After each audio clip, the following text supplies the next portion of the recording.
सबैमा नमस्कार। यो हो नेपालको कन्याम चिया बगान जुन इलाम जिल्लामा पर्दछ। नेपालको पर्यटकीय गन्तव्य मध्येको एउटा प्रसिद्ध ठाउँ इलामको कन्याम चिया बगान पनि हो।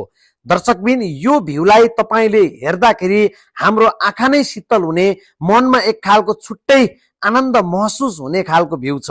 भौगोलिक हिसाबले हेर्नुस्, यति राम्रो छ यहाँको भूगोल। यहाँ न धेरै जाडो हुन्छ न धेरै गर्मी हुन्छ। सदाबहार एक खालको छुट्टै हरियालीले भरिपूर्ण यो इलामको चिया बगान यो चियाको लागि आफैमा फेमस छ भने यहाँ विभिन्न खाले उत्पादनहरू पनि हुने गर्दछन्। अमरेसो, चौरी गाईको छुर्पी यहाँको प्रमुख आम्दानीको स्रोत हो।